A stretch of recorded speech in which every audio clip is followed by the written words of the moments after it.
মাকে হারানোর পর বোঝা যায় মায়ের কথা, যে সকালে তুমি ঘুম থেকে উঠতে মায়ের ডাক শোনার জন্য, আজ সেই ডাক চিরদিনের জন্য থেমে গেছে।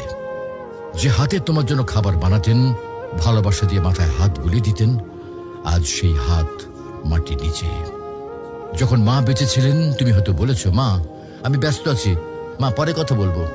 কিন্তু আজ তুমি সময় পেলেও আর সেই কথা শোনানোর মানুষটি নেই। আজ তুমি চাইলে আর মাকে ফোন করে বলতে পারবে না, মা আমি পৌঁছে গেছি। আজ তুমি ঘরে ফিরলেও আর কেউ দরজায় দাঁড়িয়ে হাসি মুখে বলবে না, টেবিলে খাবার রাখা আছে, খেয়ে নিস বাবা।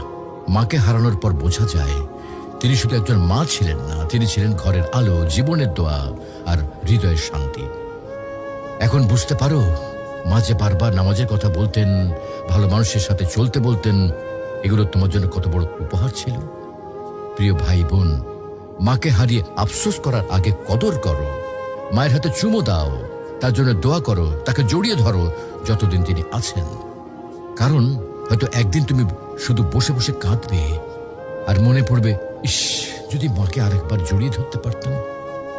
মাকে হারানো মানে পৃথিবীর সব থেকে বড় আশ্রয় হারিয়ে ফেলা। তুমি যখনই সময় পাও তোমার মায়ের সাথে সময় দাও, মায়ের জন্য দোয়া করো। মা যদি আজকে ইহলোক ত্যাগ করেন তাহলে তিনি আর ফিরে আসবেন না। মাকে ভালোবাসো, তার মনে কখনো কষ্ট দিও না।